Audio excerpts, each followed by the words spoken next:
things to deal with today. So the first item of business is the minutes of the previous meeting. They were distributed in the packet that was sent to all of the members of the board beforehand. Any comments or questions about the minutes?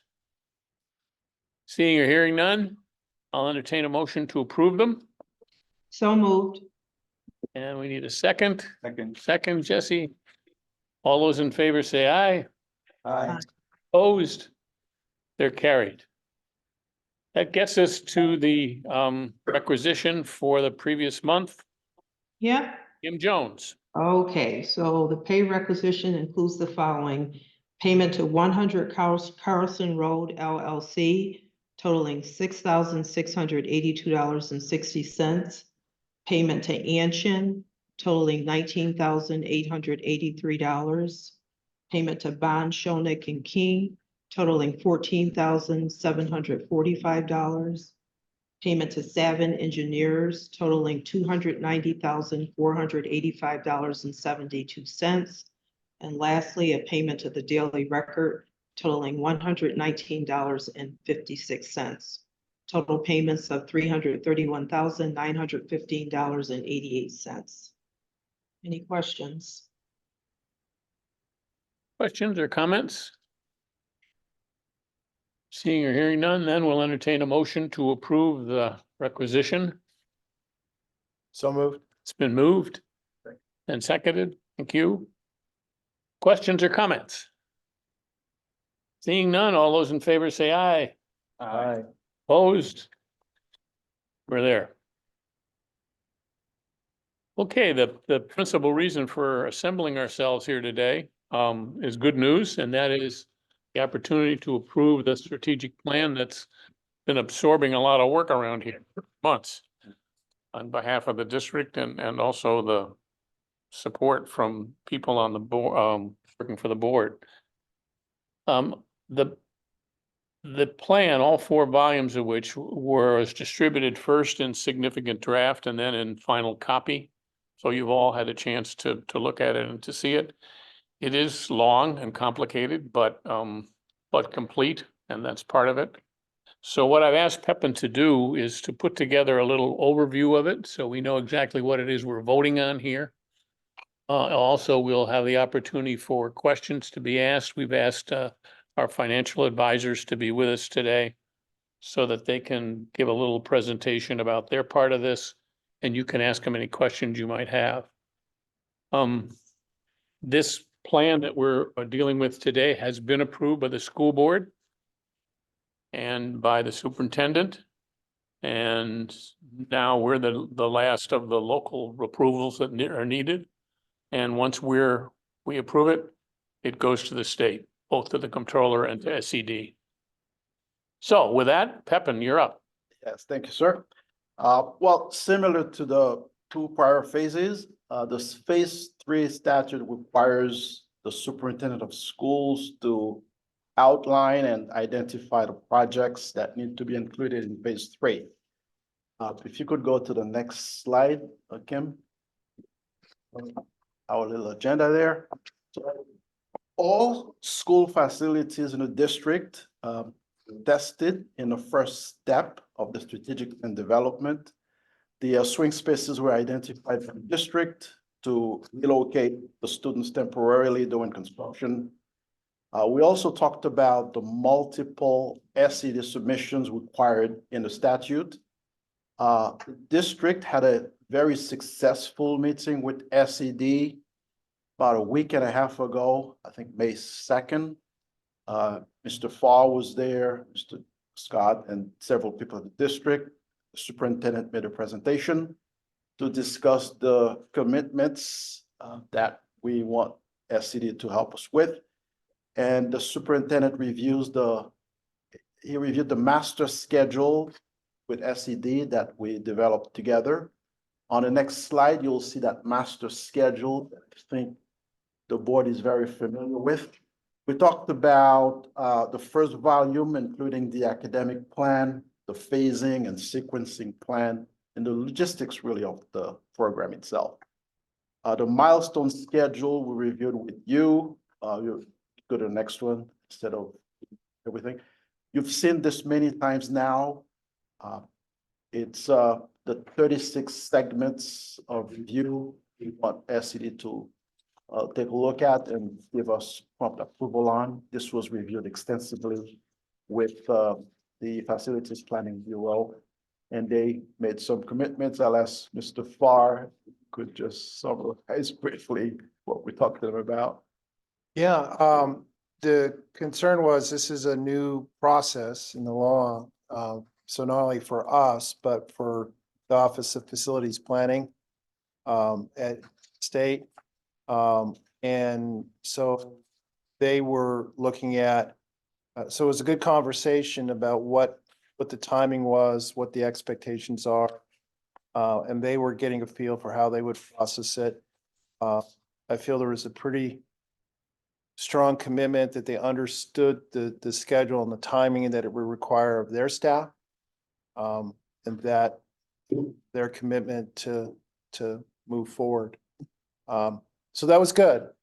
We'll see when we actually get into reality, but at least, you know, it was a good conversation and commitments going forward.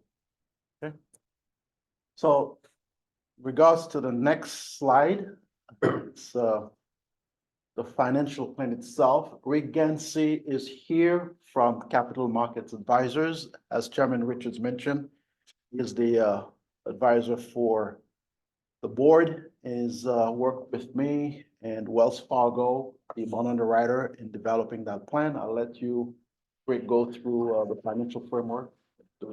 Oh, sure, yeah. Rick, we got to get you close to one of these. The microphone is on over here, Oh, is it? Will it work okay? Closer? right here.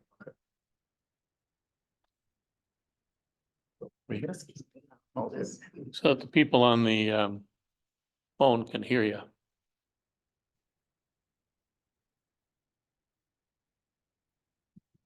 Okay, thanks.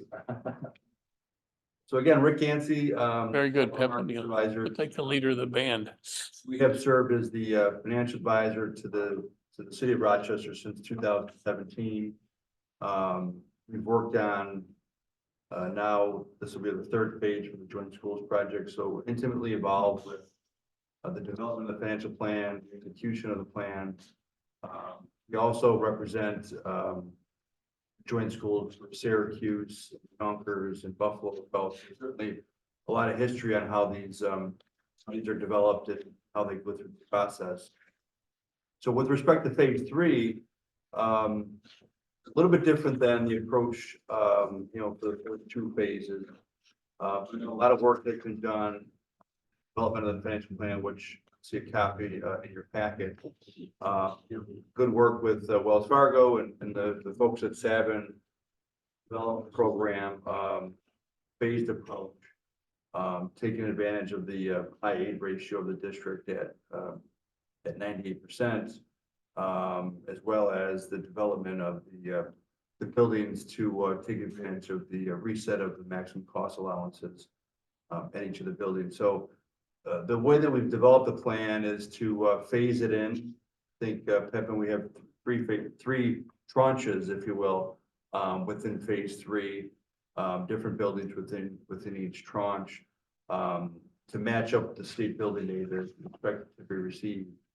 I believe the district Board of Education, Sean, has already adopted resolutions to support of the local share, roughly $21 million, which essentially becomes a capitalized interest funded in the transaction that is, in this case, which is beneficial in the sense that those capitalized interest dollars are not used within the project, such that those funds could be used for, you know, bricks and mortar of the project and get building aid to be received on those. So I think, you know, overall, you know, it's a sound financial plan, you know, well thought out, and certainly our expectation in working with the underwriter that has been selected, Wells Fargo, as well as the team at Savin, you know, we have a plan in place to move us forward to execute the program as submitted or as will be submitted to OSC hopefully tomorrow. We also have online, I believe, Kojo from Wells Fargo. Kojo, if you can hear me? I can, Pepin. Can you hear me? Sure. Yes, we can. That's great. Well, good afternoon, everyone, and I want to take this opportunity to thank you again for selecting Wells Fargo. We're very excited to be part of this team. I think we're very well. To this point, I think that the city and the school district are doing something a little bit different here, which is actually great. I have been involved in Syracuse as well, and one of the issues we always have to think about is how to minimize the timing between, when the money is needed and when bonds are actually borrowed, and how to make the debt service payments between that time as well before you start getting building aid from the state. And I think we figured it out here. And to Rick's point, that does come at an initial cost of about 21 million, but by the end of the payment period, the school district and the city and the RJSCB will be better off to the tune of about $500,000. So it's a great outcome. We've built in some interest rate cushion as well. And we're hoping that the interest rate environment would actually be even more favorable than we currently have it now when we come to market. If you look at what we're seeing out there with respect to what the Fed might be doing in the next coming years. So again, very excited to be part of this and happy to answer any questions you may have. Yeah. Any questions, sir, about the financial plan? No, any questions from the board members? Okay, keep going, Pepin. Sure. The next volume 3, is the section that addresses the diversity plan. Brian's not here, but if you, He's on the, are you on, Brian? Either Yeah, he's on you, the- Brian, or Jeff could speak briefly to the work done in preparation of that volume. Pepin, I'm on, but Jeff, since you're there, will you please go through what we've done and what we've worked with the program manager on? Sure. Thanks. Can everyone hear me? move that microphone a little bit. There you go. Go. Thank you. Yeah, so I'm Jeff Bud with Anshin, and Brian mentioned he's on the phone, but he's not in person. So for the diversity study, we first wanted to conduct a capacity study. So we considered phases 1 and 2, where those goals and the overall performance were not only for the business utilization side, but also the workforce side of things. So one of the first steps we did was focusing on the business utilization aspect, taking, as I said, the overall performances from all of the firms in the project as a whole from both phases, and then making a list of all the large ongoing projects that we know specifically to this area, but also throughout the city of New York. We thought that was beneficial in the sense that obviously this is going to be a multi-year project. Those projects are also going to be over an extensive period, and how the capacity was just going to be affected by all the businesses and certified firms.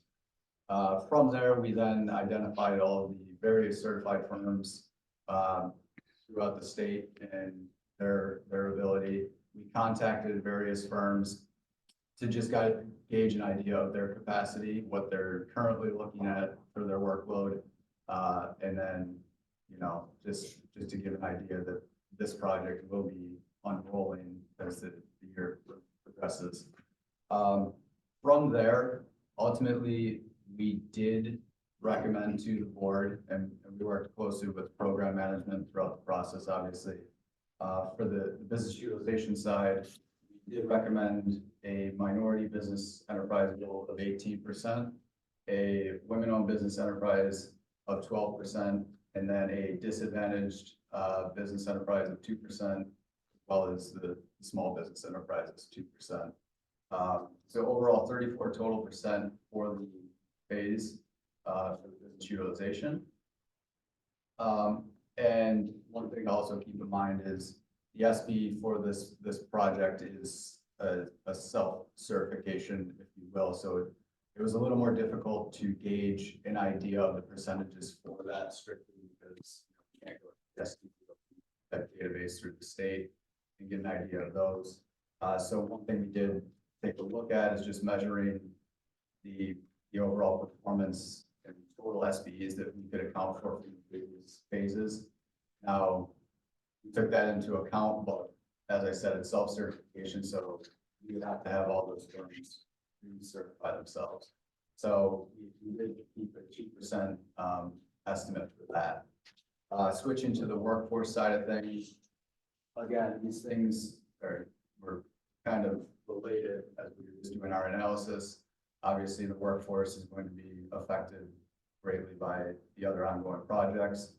So we did also consider those projects when we were looking at the workforce within the area. We came to a recommendation of a minority workforce goal of 23% and a female of 7%. So overall 30% for the workforce. And that's kind of just how we got to those. Question for Jeff? I just quickly just want to verify for the SBE, will that be the same process as phase 2 with Yes. the firm? Yep. So thank you, Ken. That's a great question. So as Kim mentioned, that would still be the SBE certification qualification form that was previously developed by the RJSCB. So. Thank you. Great. There are no other questions for Jeff. The last volume is volume 4.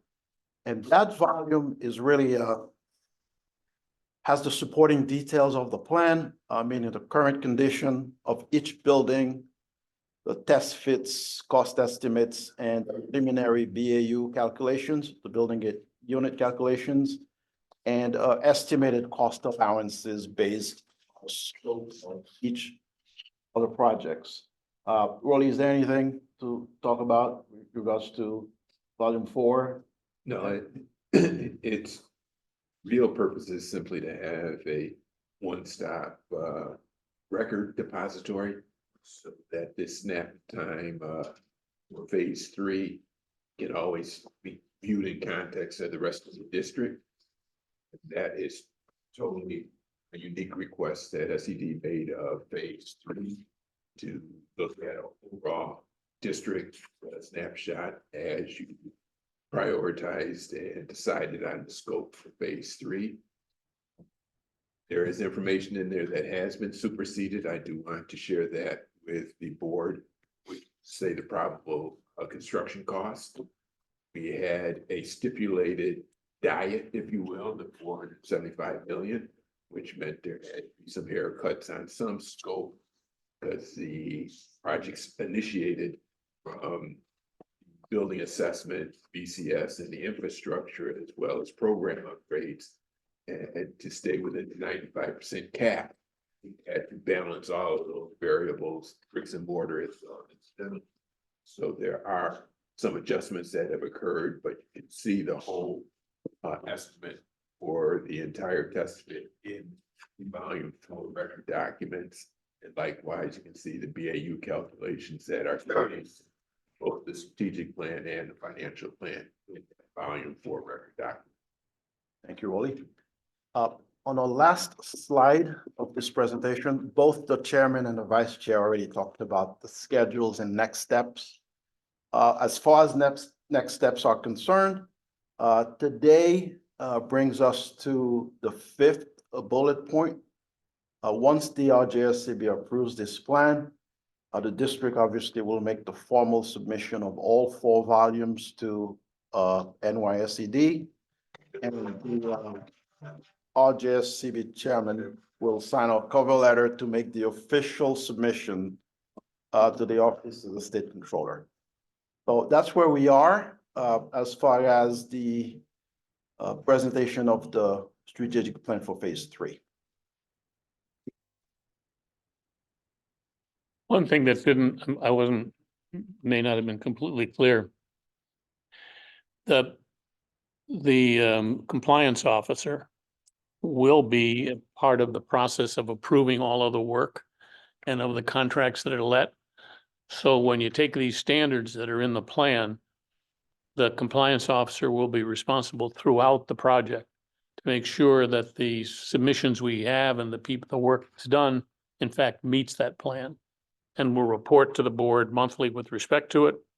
And in fact, is involved in the selection process itself, certifying that in fact, the selection process meets the criterion, or if it doesn't, what adjustments are made to accommodate that such a situation. So this is going to be that part of the program is quite active throughout. And that's a little unusual. Most of these large projects do not have as active a ingredient of enforcement, but if you're going to say these things, you should do them. And that's what their job is. Okay, other comments or questions for the plan? Chairman Richards? Yes. Yes, Cynthia Elliott, just wanted to alert you that we will probably want to have the board or yourself as chair to present to our June Board of Education meeting. So you Okay. should be getting an invitation to present to the board. Okay, we'd be happy to do it. All right, thank you. Other questions or comments? Okay, it's sort of anticlimactic here, but but part of it is you guys have been part of the process as we've come along.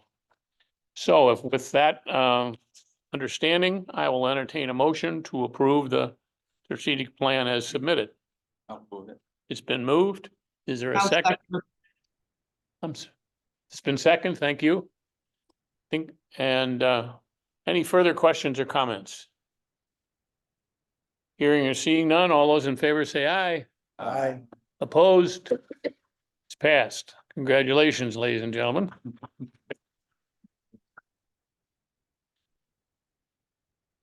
The rest of this is going to be easy. We just have to do it.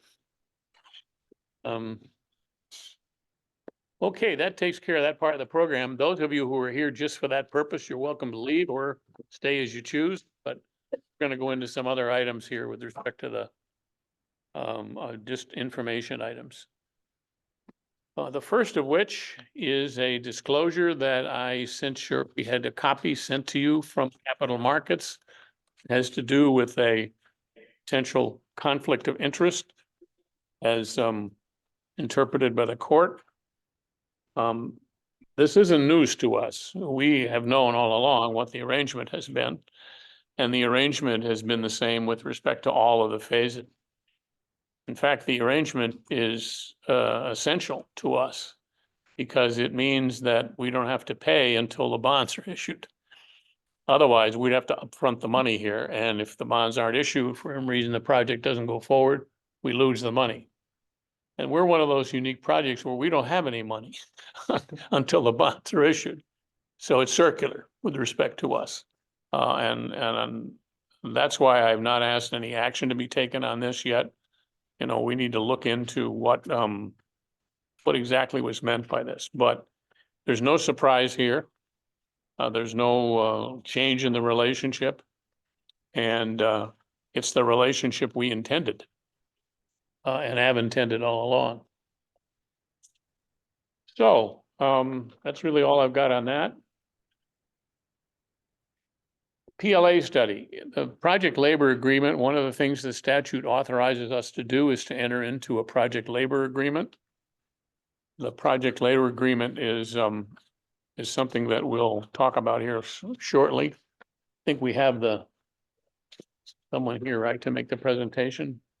Yes, Mr. Chairman, Tim Saylor of Civil Engineering here to Oh, there you are. results of his. Oh, you're stuck in the corner down there. I didn't see you, Tim. Like me to go anywhere? I'm happy to go wherever.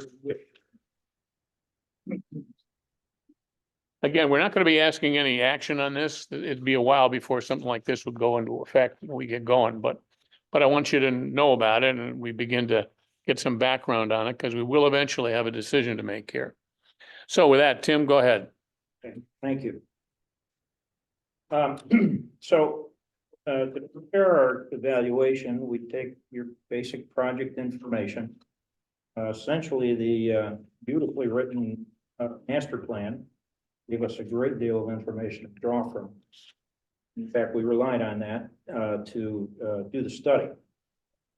What we do is we take the information about the projects, how they're going to be executed, how they're going to be packaged. We look at the details of the work itself, the scopes, primarily renovation here, although there's some new construction. And we look at or generate an estimate of the labor on a craft by craft basis that would go into the projects. Once we do that, we evaluate what we've been able to do in the past relative to negotiations to extract some cost concessions from labor through this project labor agreement to be able to produce savings to the project. And as a result, we generate a project or a report that kind of informs you as to how or how much we think we would be able to generate. There's two things that come out of this. First is what we would be able to do in direct cost reductions to labor through the project labor agreement negotiations. If you were to decide to proceed based on that information with a project labor agreement, there is a secondary effect that we also reflect in the study. It entitles you or opens the project management team up to stepping away from the traditional WIX constraints, which means for every project you bid, you need to have 4 prime construction projects. It allows you to package those into a single project or a single contract. And our studies and many other studies have generated that there is some substantial cost savings to that.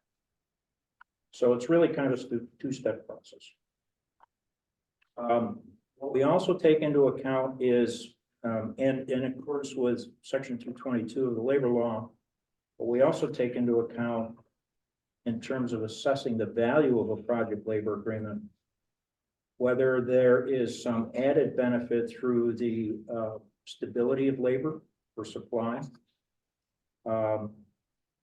the control of that labor in terms of how that work comes to be.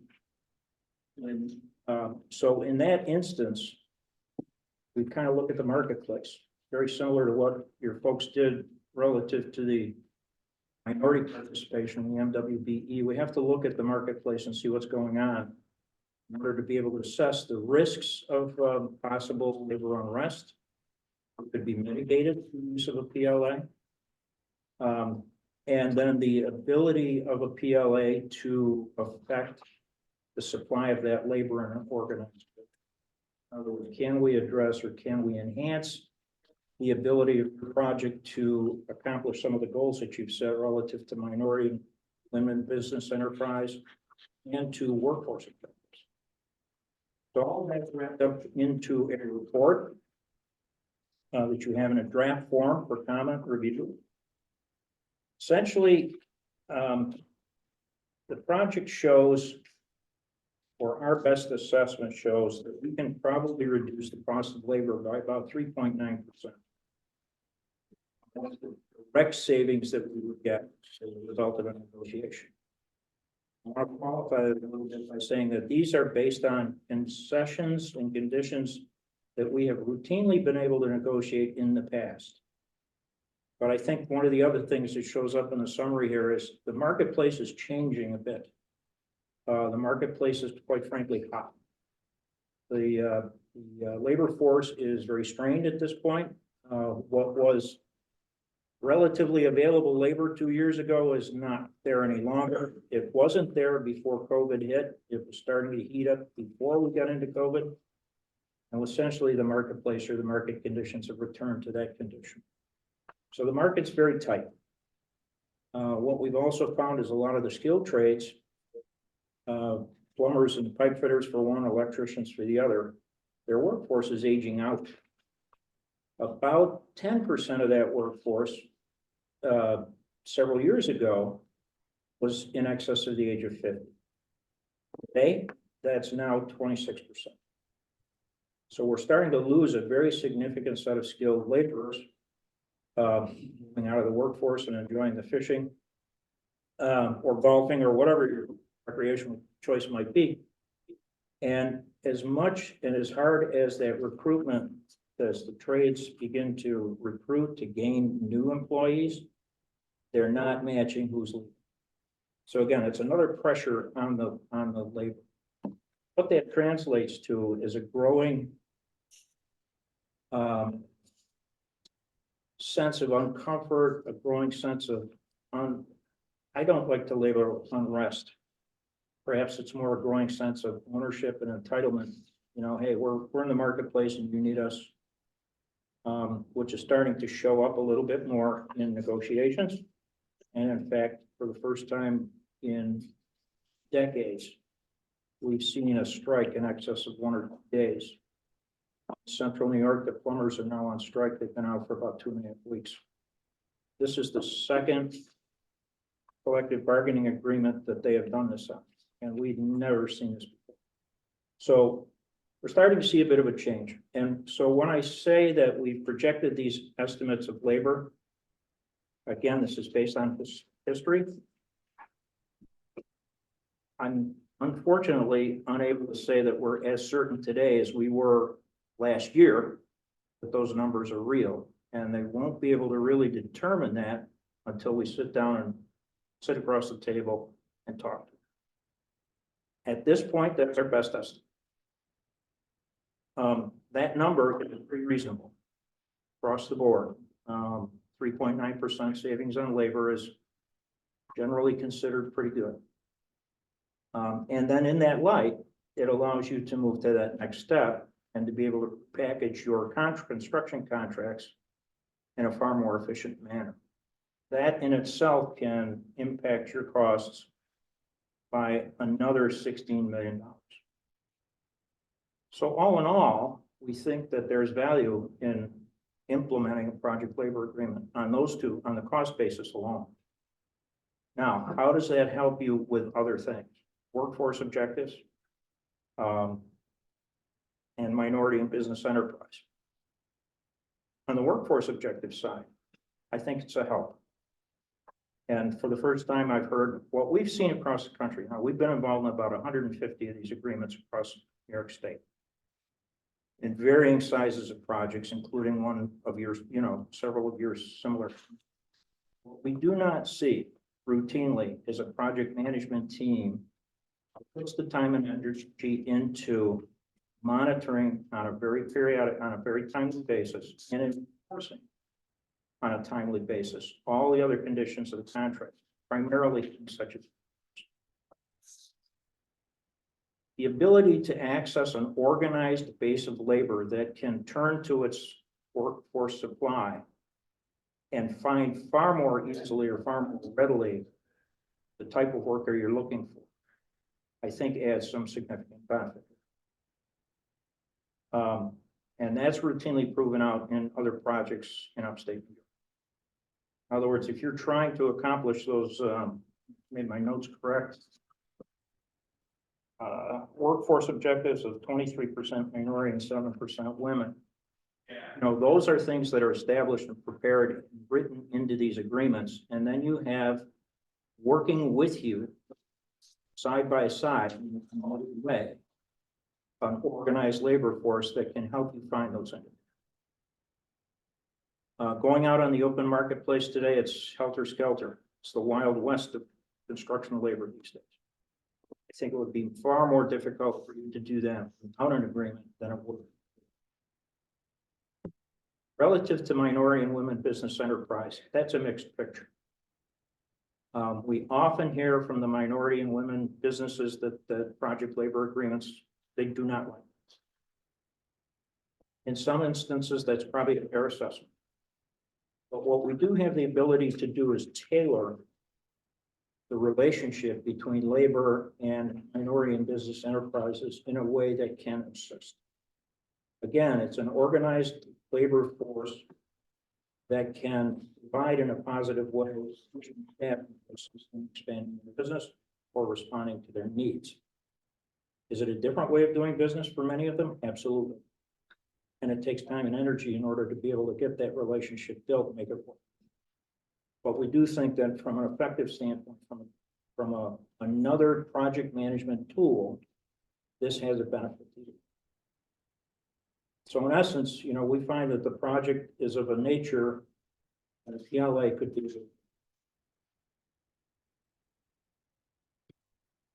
Thank you. Couple things that that I think about when I look at this. One of them is that we've spent a lot of time talking about it, and you just saw another example of it put up on the board here. We not only have a tight schedule, we have an unusual schedule. There are a lot of factors that influence success. One of which is what you do with these kids. We're moving them out of one building, putting them in another building, and then trying to do this project in a way that they come back within the regular school year calendar and no longer out of there. They're out of there not any more than they need to be because it's disruptive. So the fact we would have a hard time taking a strike, quite frankly, because that would probably push us over the end, because it's not going to take much in any of these projects to move us. So that's one benefit of this thing that we think about.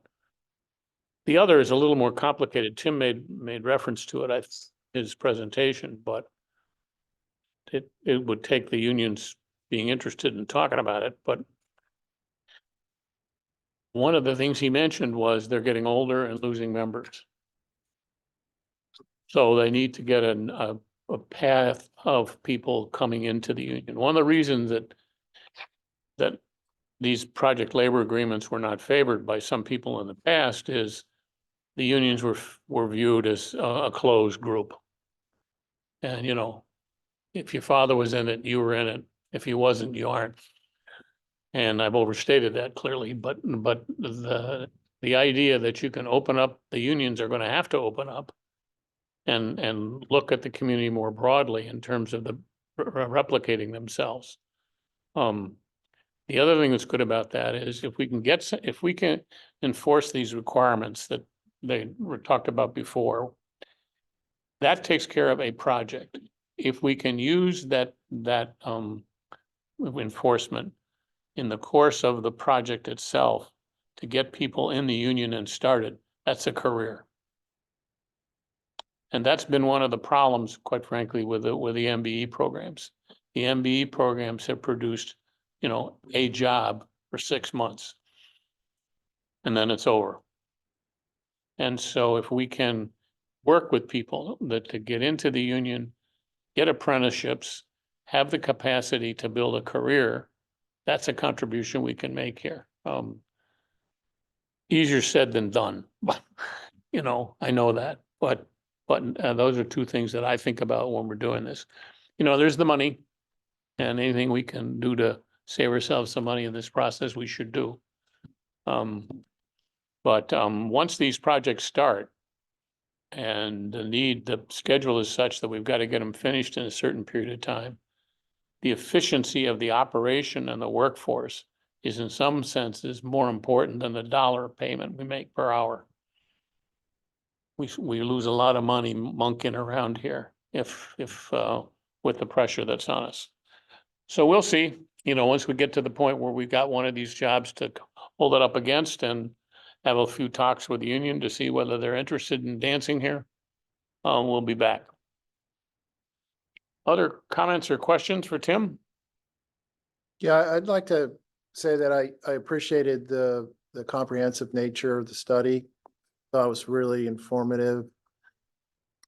Just, it flowed very nicely for me, maybe just because I'm an analytical person, but and I thought it was very well thought out, very well presented, because there's a lot of pluses and minuses to this, but coming down to the recommendation to consider entering into conversations for PLA made sense. So thank you for preparing the study. Anything else? Okay, the next item on our agenda here is the program manager's report. Pepin, you're back up. Yes, I'm back up. The first item is the cost versus the program budget versus cost? Okay, great, thank you, Kim. So with this one, the overall budget and cost summary has been updated. Reflect the revised preliminary construction budget by trade. So I kind of broke it down to GC, HVAC, plumbing, and fire protection, electrical and technology. If you remember in phases 1 and 2, the technology aspect was district-wide, and we were able to kind of use an aggregate amount and spread them across projects where it makes sense. In this case, for phase 3, the state wouldn't allow us to do that. So we are carrying the DWT aspect in each of the 6 projects for phase 3. The other thing I did here, the incidental budgets were revised to now be without CAPI. Simply because the RCSD now is picking up the capitalized interest, working with Regency, Kojo, and our team. Then the district already acknowledged the capitalized interest cost and the local share limit. So we're able to revise those numbers to something that makes more sense. As Rick mentioned earlier, more bricks and mortar for the program.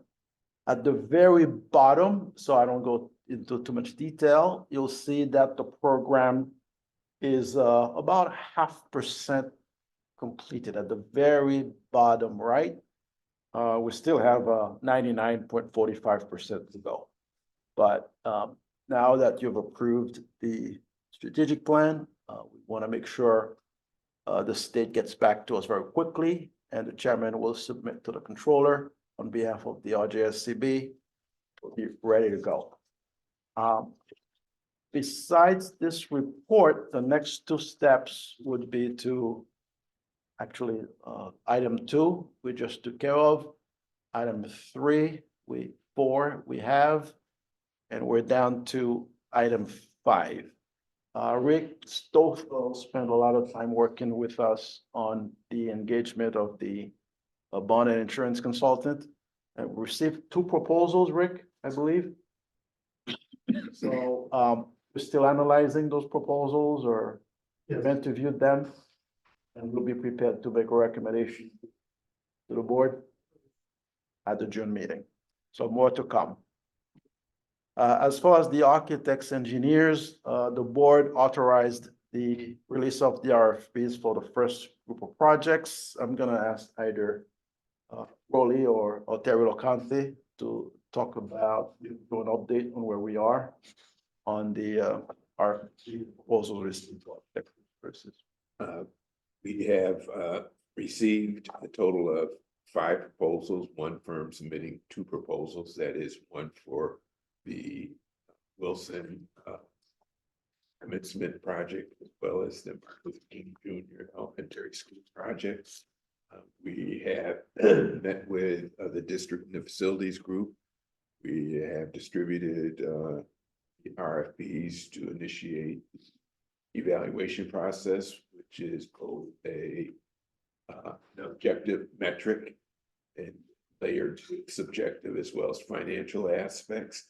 We will be meeting tomorrow to compare notes on the Wilson commencement project. Our expectation is to follow that very shortly thereafter with MLK, consolidate our notes as a basis for a recommendation on shortlisting. And we have concluded and recommend to the board that we indeed interview all of the firms that have submitted, seeing as 3 proposals were received for the high school and 2 for the elementary school.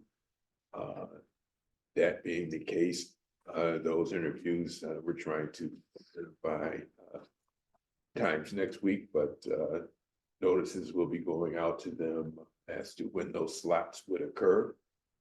They cannot occur, obviously, until facility staff as well as program management team have done their homework to provide the selection committee with the kind of analysis and preliminary ranking of firms.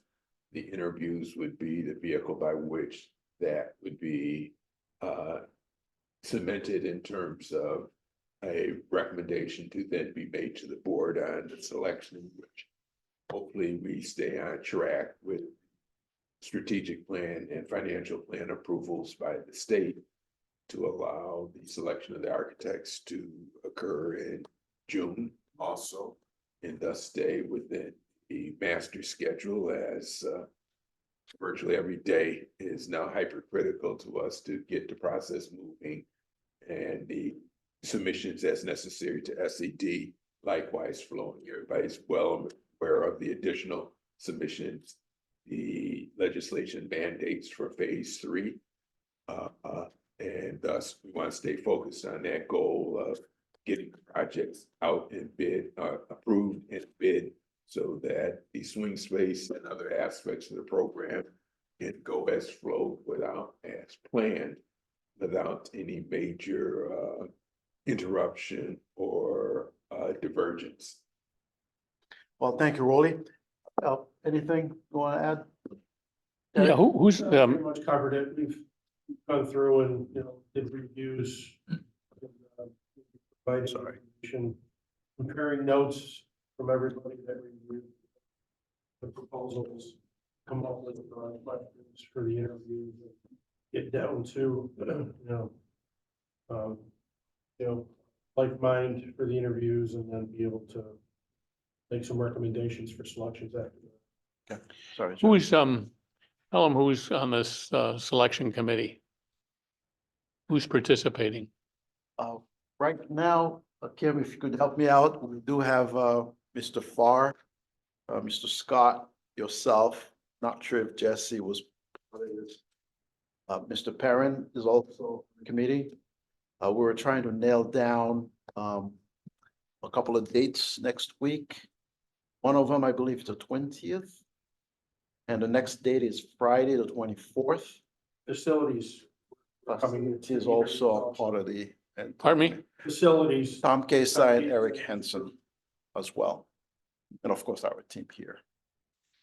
Yeah, the point I was trying to make was that I asked them to include a couple of people, a couple of the members of the board in the selection process up front.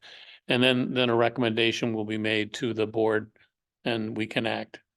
But there's a lot of detail to this, and there's a lot of need to meet and have an interview and all that kind of stuff. So I felt it was important to get enough people involved in this so we would have a real cross section in terms of the reaction. Because we don't want to get to the board and feel like we're inadequate in some fashion in terms of what's been gone into the process. Okay, what else you got, Pepin? When we spoke with SED, Sean, I think Sarah was interested in seeing the RFP. I'm not sure if we followed up. I was. No. Oh, That's a good point. okay. So that was for that. I think we still need to nail down the times for the interviews, Kim. I know we're still struggling to make sure everybody's available for those 2 dates. The 20th from 10 to noon, and then the 24th from 1 to Yeah. 2:30. Right, Mr. Scott said he would make some adjustments in his schedule to also be available 24th. So I'm not sure if Eric Henson is available. I guess that's something I'll check later today, probably tomorrow.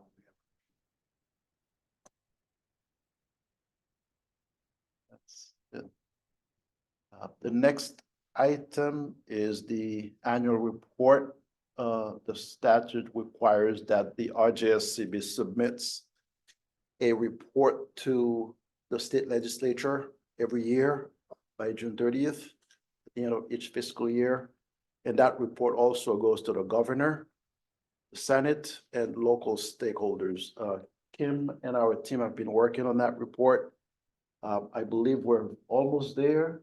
We made some adjustments over the weekend, and the graphic artists will give us another round, another draft to review this week. So we should be able to get you or the RJSCB leadership a draft to review, before we put it in front of you for the June meeting. So that's almost ready, I think, Kim, right? We're Getting all the there. contents in. It's a little bit of an odd circumstance here because it's a report on last year. You know, that was basically an interim period of time for the whole project. So, you know, once things get rolling, you got something to report, but, you know, there's a limited amount we actually have to say during that period of time. But on the basis of how much attention got paid to that report in the past, I wouldn't worry about it.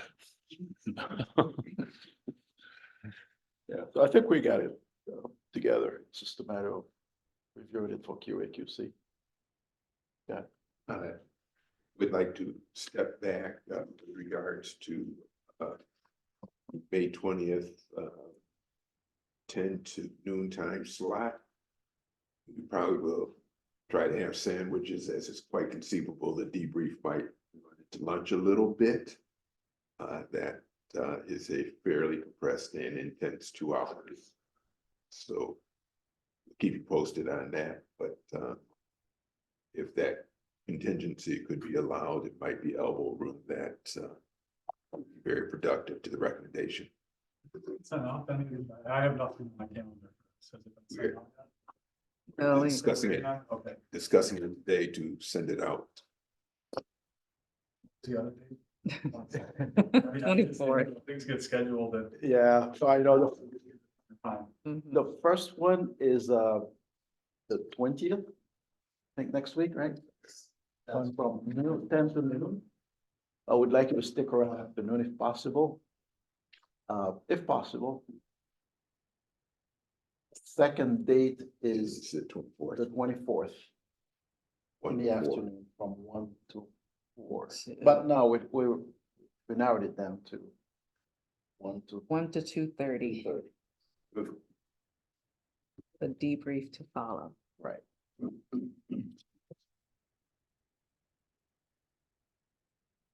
Okay, what else have we got, Pepin? I think that's all we have. The last item, we bit that one to death, schedule itself. The schedule, yeah. Yes. So that's all I have as far as reports, Chairman. Other items of business. Anybody on the virtual? Seeing or hearing none? Then we will stand adjourned. Congratulations, ladies and gentlemen, you got a plan. Thank you. Everyone. Have a good day. Mhm.